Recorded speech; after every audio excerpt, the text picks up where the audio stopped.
Bonjour tout le monde et bienvenue dans Mes Lectures, l'émission qui parle de mes lectures, manga, BD ou comics avec toujours un tout petit peu de spoil. Comme d'habitude, et ce sera toujours le cas en 2023, si vous voulez mon avis sur un titre en particulier ou esquiver le titre d'un titre en particulier, il y a le chapitrage, pareil en description il y a tous les timecodes. Avant de commencer, pensez à mettre un petit pouce bleu, à laisser un commentaire, à partager. Ça fait toujours plaisir et ça permet à la chaîne de grandir doucement mais sûrement. Et voilà, sur ce, on commence maintenant. On commence avec mon cadeau de Noël, le coffret Tokyo Ghoul de Shu Ishida, donc les 14 tomes de la première partie de Tokyo Ghoul. J'avais vu l'animé à l'époque quand c'était sorti sur Wakanim, il y a très longtemps, ça m'avait marqué, mais pas au point d'avoir envie d'acheter le manga. On m'a dit que l'animé se torchait le cul avec le manga, qu'ils zappait plein de choses. J'ai jamais pris le temps de commencer réellement le manga, même si je sais que beaucoup de gens disent qu'il a beaucoup de qualité. Je trouve que les couvertures, par exemple, et toutes les images en couleur de l'auteur sont magnifiques. Typiquement, Shojin X, j'ai vu quelques passages, ça a l'air vraiment cool. Mais avant de commencer Shojin X, je voulais commencer Tokyo Ghoul et sa suite, Tokyo Ghoul Re. Donc déjà, j'ai pris Tokyo Ghoul j'ai Tokyo Ghoul en coffret. Si dans l'année on a le coffret Tokyo Ghoul Re, je le prendrai, comme ça j'aurai les deux séries en coffret, et après je prendrai Shojin X. Et donc j'étais curieux, et j'ai donc lu les 14 tomes, donc entre Noël et cette vidéo, et c'est vraiment bien. Alors c'est pas non plus la claque de l'année où je me suis dit ah ça a revu toutes mes attentes à la hausse, mais c'est vrai que tous les défauts qu'on m'avait dit par rapport à l'animé, je les vois. Alors j'ai vu l'animé il y a très longtemps, j'ai pas tout en tête, mais typiquement, toute l'histoire autour, de Lise, donc la ghoul qui a transformé, Kaneki en demi-ghoul, n'est pas dans l'animé. Ou alors en tout cas, j'ai pas souvenir. Et c'est vrai que c'est très important parce que ça c'est tout une quête annexe, enfin un plot, enfin voilà, tout un développement de personnage par rapport à Kaneki et découvrir un peu, bah, tout ça et donc le docteur qui a fait cette opération, pour moi c'est absent de l'animé. Après, j'ai vraiment, il y a des trucs que j'ai vraiment pas trop souvenir. On m'a dit que c'est surtout la deuxième partie de l'animé qui avait fait pas mal de choix assez particuliers, et c'est vrai que c'est vraiment bien. Le dernier tome est un peu décevant, parce qu'en fait, il clôture pas des arcs narratifs, mais en fait, si on part du principe qu'il y a une partie 2, c'est pas grave. Parce qu'en fait, il y a plein de choses où tu te dis, bah, elle finit comment, Toka, elle finit comment, machin, truc bidule, et genre, typiquement, la chouette, tu te dis, bah, et Aogiri, le roi aux yeux écarlates, bah, il y a pas vraiment de conclusion, alors que c'est un truc qui a l'air hyper important dans toute l'œuvre. Mais comme il y a une partie 2 qui, en plus, le tome 14 se termine en disant à suivre dans Tokyo Ghoul Re, c'est pas grave.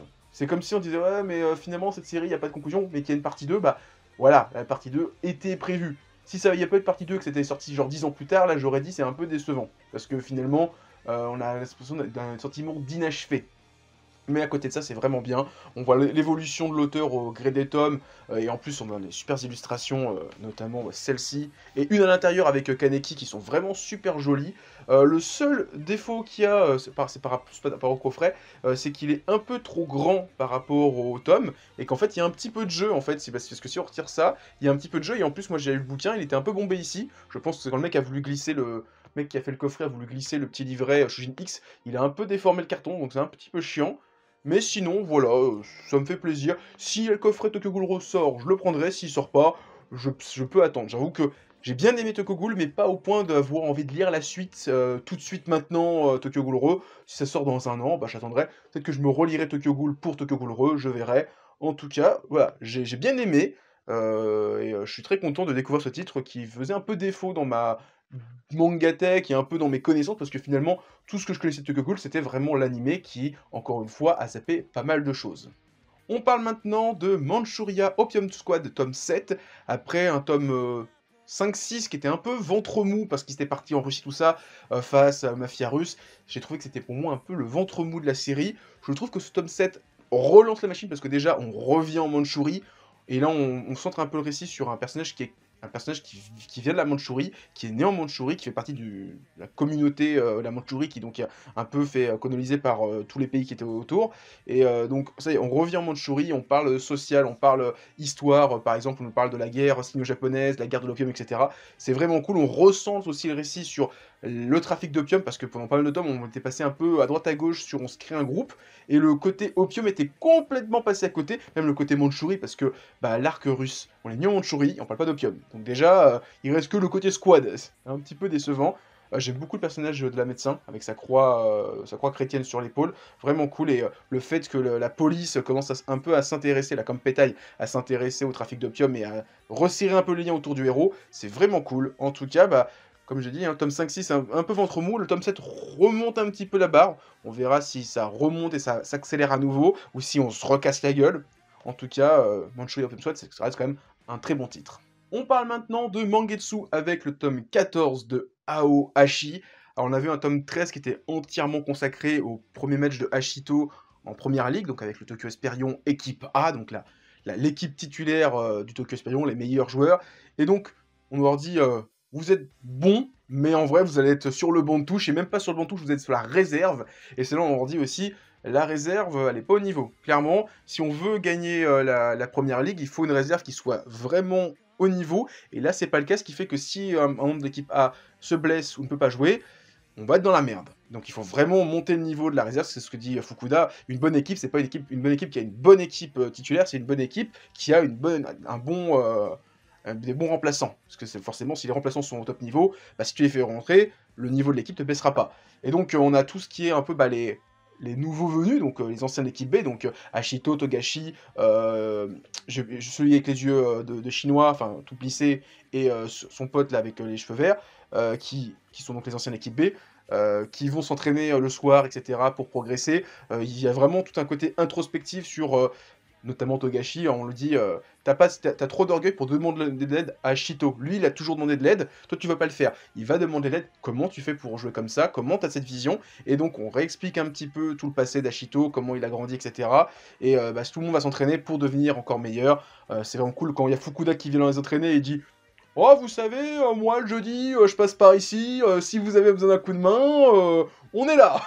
Et j'ai trouvé ça vraiment cool, là, l'entraînement. Et en plus, alors à la fin du tome, on nous tease un petit peu, on nous parle un petit peu de la première ligue, comment ça se passe semaine par semaine, les jours de compétition. Il nous dit il y a 3 équipes qui sont top niveau, donc c'est les Tokyo Esperion et 2 autres équipes. On nous met un joueur de dos, et là on nous dit clairement, c'est pas dit mais c'est sous-entendu, ça va être les 2 putains de gros combats qu'ils vont avoir, enfin 2 putains de gros matchs qu'ils vont avoir face à ces 2 équipes-là qui vont être bien violents. Donc j'ai hâte de lire ça. Il y a, j'ai plus le nom des 2 équipes, c'est le Aomori Seiran, collège-lycée, et l'autre c'est le lycée Funabashi Gakuin, et on nous met juste 2 joueurs de dos, on nous dit en attendant, eux c'est les monstres, ça va être les matchs de fous furieux, ça va être les gros adversaires, et donc j'ai hâte de voir ces matchs-là. En tout cas, Awashi, c'est toujours aussi bien. On reste dans le sport avec cette fois du basket, Deep 3, le tome 3 sur actuellement 5 au Japon, donc on a quasiment rattrapé la publication japonaise. Ça me fait un petit peu peur, j'ai peur que une fois qu'on sort au tome 5, le tome 6 sort dans 6 mois, 1 an, et que bah je sois passé à autre chose et que j'ai pas envie de reprendre la série. Donc notre jeune héros Damien rejoint bon gré mal gré sur un chemin de détour en mode oui tu vas être joueur mais en même temps intendant. Il va donc rejoindre le circuit universitaire pour la NBO. C'était sympathique, en plus le fait que les joueurs voient en lui un potentiel, mais il y a quand même toujours ce yips qui fait que ouais t'es bon mais ah le yips. Et alors, ce que j'ai vraiment beaucoup aimé dans ce tome là c'est toute la relation qu'il y a avec son père, où on découvre que pendant toutes ces années, il avait voulu s'occuper de son fils, mais qu'il pouvait pas parce que le métier, etc. Et qu'il lui dit à moi, il fait mais pourquoi t'es autant de basket? Bah j'en ai acheté une tous les ans pour un de ces quatre te l'offrir, sauf que j'ai même pu venir. Il a appris le japonais pour pouvoir parler avec son fils, etc. C'était vraiment cool. J'ai beaucoup aimé ce passage-là sur le père et surtout bah, un peu l'origine story de son père, le background, où on découvre que c'était un putain de joueur, qu'il est tombé sur un adversaire super fort et que cet adversaire-là, bah c'est l'idole de son fils. Je trouvais ça vraiment super cool. Surtout quand on découvre qu'après, bah, la mère a fait croire à son fils que c'était le rival de son père. Tu dis, ça doit pas être super sain comme relation entre le père et la mère par rapport au fils. Mais en tout cas, Deep c'est vraiment cool. J'aime beaucoup. On parle maintenant du tome 10 des carnets de l'apothicaire. Alors j'ai pris l'édition collector avec le petit tableau qui était offert avec. Voilà, je suis un gros pigeon, mais il n'y a pas beaucoup d'éditions collector des carnets de l'apothicaire. Je me suis dit, allez, on le prend, surtout que c'est plutôt une... Ouais, c'est un petit tableau, ça s'accroche bien, c'est super, c'est plutôt joli. Voilà, j'ai bien aimé, donc maintenant, qu'est-ce que j'ai pensé du tome 10? Il était bien, parce que moi j'aime toujours autant la série. Un peu déçu pour l'histoire avec les 2 émissaires qui viennent charmer l'empereur, etc. Où finalement, Voilà, elles sont là, mais on les a pas revues, donc peut-être que par la suite ça va être intéressant, mais là, c'est vrai qu'on nous a placé des émissaires, blondes aux yeux bleus qui sont super jolies, mais on s'en sait pas plus. J'ai bien aimé le passage dans le pavillon de cristal avec, Lifa, je crois, qui castagne sa serviteuse, qui a essayé de un petit peu à voir l'empereur que comme juste un moyen de monter, devenir une impératrice, super forte. J'ai vraiment kiffé quand il lui fout une baffe et qu'il a dit: «Mais peut-être qu'un coup de poing, c'est peut-être un petit peu mieux, hein», vraiment cool. Et ce que j'ai vraiment beaucoup aimé, c'est la fin du tome où on nous relance une enquête par rapport à l'empereur, le précédent empereur, son petit frère qui est peut-être son fils, etc. Donc, encore une fois, est-ce qu'elle va découvrir qui est le frère de l'empereur? Parce que pour moi, c'est Jinchi, son frère, et donc son fils. J'ai hâte d'en savoir plus. En tout cas, les cahiers d'apothicaire, j'aime toujours autant. On parle maintenant du tome 18 de Jujutsu Kaisen. Un peu déçu par ce tome-là, alors on revient sur Itadori après un tome 17 qui était monstrueux, avec Maki, le clan Zenin, c'était un truc de fou furieux. J'ai trouvé que ce tome 18, avec le fait que Itadori, Panda et Megumi Fuchiguro vont retrouver leur senpai, les terminales de l'Académie de Tokyo, et j'ai trouvé que voilà, toute l'histoire avec lui est pas folle. Je sais pas où ils veulent aller pour l'instant avec, peut-être que par la suite je changerai d'avis, mais c'est vrai que là, ce tome-là, avec le délire de Fight Club, c'était bien, mais le tome 17 était tellement puissant que là, le tome 18, il fait vraiment pétard mouillé, il fait ventre mou. Donc voilà, on verra par la suite en tout cas. Le tome 18 était vraiment bien, mais le tome 17, c'était vraiment une putain de dinguerie. On passe maintenant aux éditions Meian avec le tome 13, et j'ai aussi le tome 14, mais j'en parlerai prochainement, de Grand Blue. Alors on a eu pas mal de tomes au mois de décembre, on a eu tome 11-12 et 13-14 qui sont sortis quelques semaines plus tard. On est à quoi 3-4 tomes d'avoir rattrapé le Japon, donc vraiment très très cool. Donc là on est avec Yori et sa bande qui sont partis au Palaos, qui ont retrouvé Pot de Peinture, qui les a rejoints parce qu'elle dit ouais, vous m'avez un petit peu oublié là pendant 3-4 tomes, moi je reviens. On va s'amuser, en plus elle s'est mis des faux seins. Il y a un chapitre sur deux, tu la vois, ses seins, il part à droite, il pendouille à gauche. Je trouve ça génial et personne ne veut lui dire. Enfin, il lui dit, mais elle se ment à elle-même, je trouve ça génial. J'ai beaucoup aimé le passage où il y a. Putain, j'ai plus son nom. C'est le pote otaku de Yori, dont j'ai oublié le prénom Kohei, qui lui dit tu serais pas amoureuse de Yori? Elle dit oh non, non, t'inquiète pas. Et Kohei, bah en fait, on sous-entend que lui, il est amoureux de pot de peinture. Et j'ai vraiment trouvé ça super bien. Ça y est, Koei ce n'est pas que intéressé par les filles d'animé, il a aussi des inspirations, on va dire, sur des filles en physique, en 3D physique, etc. J'ai trouvé ça vraiment cool. Et tout le passage avec la mère de...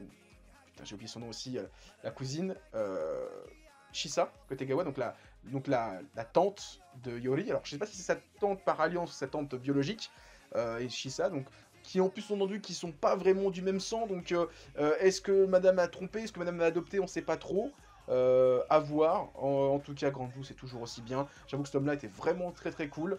En plus, on revient un petit peu sur de la plongée, parce qu'il y a un petit chapitre où ils vont faire de la plongée, c'est vraiment toujours aussi cool.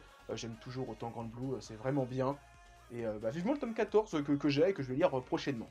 On parle maintenant du tome 7 de Baki. Alors, normalement, si j'arrive à tenir le rythme et si Meiya n'a pas de problème au niveau de leur planning, une semaine sur deux, je vous parle de Baki, l'autre semaine, je vous parle de Kirakuri Circus, et une semaine sur deux, si je reçois mes tomes de Fairy Tail, je parlerai de Fairy Tail. Donc il y aura toute une série de vidéos, mes lectures avec Baki, Karakuri et Fairy Tail. C'est une putain de dinguerie. Dans ce tome 7, on est toujours dans l'arc du passé qui a commencé dans le tome 5-6, où Baki, on a un flashback sur ses années collège, et on découvre un peu son origin story, sa mère, tout ça. Et donc on avait fini le tome 6 sur Baki qui part en montagne pour affronter le Yashazaru, donc ce gorille qu'on a en couverture, qui fait un petit peu penser à Blanca dans sa manière de se battre dans le tome là, et même dans son physique. Blanca fait très gorille aussi, Street Fighter. Et donc le combat est vraiment cool. Déjà, le tome 6 est très violent, au passage où t'as le bûcheron qui se fait éventrer, qui pas dans l'animé si je dis pas de bêtises. Le combat est très violent dans ce tome-là de Baki, où à un moment il arrache un œil au Yasha, lui il est en train d'arracher la bouche à Baki avant qu'il ait son déclic qui lui fasse se battre. Donc après cette victoire, il retourne à la civilisation, il va dire bonjour à sa daronne, et il va affronter son rival, entre guillemets, Yuri, qui lui va se faire péter la gueule par Anayama qui va lui péter le bras. Et donc, prochain tome, ça va être le combat entre Baki et Anayama. Et alors, si ma mémoire est bonne par rapport à l'animé que j'ai vu il y a très longtemps de Baki, après ça, on devrait avoir Gaïa. Voilà, j'en dis pas plus. En tout cas, vraiment toujours aussi bien Baki, Baki The Grappler. voilà, on est, j'ai là et pareil, alors j'ai pas montré les coffrets, je sais plus si je les ai montrés la dernière fois. Les coffrets sont vraiment topissimes. Baki, moi j'aime beaucoup, le manga est vraiment cool. Hâte d'avoir la série complète et j'espère qu'on aura la suite de Baki avec l'arc des prisonniers, l'arc du tournoi en Chine, etc. Et même Son of Ogre. J'espère qu'on aura tout un de ces quatre en France.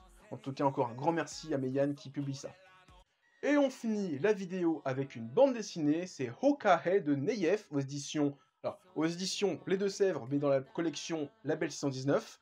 Alors, Neyef, je sais qu'il a fait quelques one-shots pour Doggy Bag et peut-être sur Midnight Tale. Je sais qu'il a fait le spin-off, le premier spin-off de Mutafukaz qui est vraiment bien Puta Madre, donc sur El Diablo. Et donc là, pour moi, on va dire c'est sa première BD, une vraie BD solo où il n'y a pas d'autres trucs à côté, c'est pas des petits one-shots de 40 pages, c'est une grosse BD de 220 pages à 22,90 €, c'est-à-dire 23 €, qui est vraiment, alors, pour le rapport qualité-prix, je trouve que c'est correct. 23 € pour une BD de 220 pages, grand format, cartonné, et vraiment très grand format, hein. C'est plus grand qu'une BD classique qui souvent, c'est 50 pages pour 13 €. Là, on a 10 € de plus, on a le quadruple de pages. Je trouve que rapport qualité-prix, encore une fois, vraiment très très bien, j'adore ce que fait Level 119. Donc OKE, c'est une BD de cow-boy et d'indien, mais surtout d'indien. On va suivre un petit indien qui vit avec un pasteur, et un grand indien qu'on voit en couverture tue ce pasteur.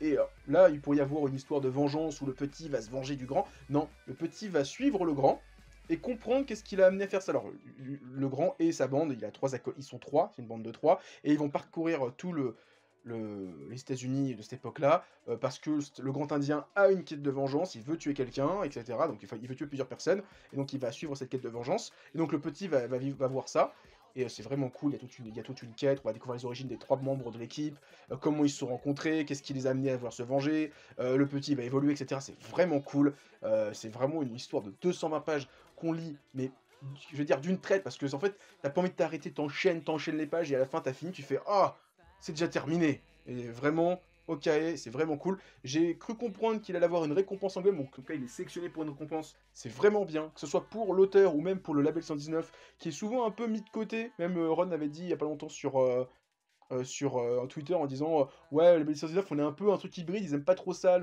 Angoulême, ils veulent des trucs un petit peu plus académiques, un petit peu vieille école, alors que label 119, moi j'aime beaucoup parce que il y a vraiment cette fusion un peu hybride, un peu vraiment cool, entre de la BD traditionnelle, du manga et du comics. Et ça, j'aime beaucoup. Et dernière petite chose, la mise en couleur est vraiment ouf. Il y a un passage au tout début, où en fait le petit indien et le pasteur et une autre personne sont sous un arbre, et en fait il y a tout un effet de lumière, avec les ombres des feuilles et la lumière qui passe à travers les feuilles, qui apparaît sur la peau des personnages. Je trouve ça génial, ça va être un casse-tête à faire parce que tu dois réfléchir à toute la lumière et à chaque case tu dois réfléchir à ça. Je sais pas si c'était un enfer pour lui ou c'était juste facile, mais j'ai trouvé que rien que pour ces premières pages là, je me suis dit waouh, ça c'est une putain de BD, ça va être un truc de fou furieux, et la suite n'a pas démenti. OKE, franchement allez lire ça, c'est vraiment super bien. Voilà, cette vidéo, mes lectures, est maintenant terminée. J'espère que vous l'avez appréciée. Avant de se quitter, pensez à mettre un pouce bleu, à laisser un commentaire, à partager. Ça fait toujours plaisir, ça permet à la chaîne de grandir. Et sur ce, moi je vous dis à plus. Continuez à lire des mangas et ciao tout le monde!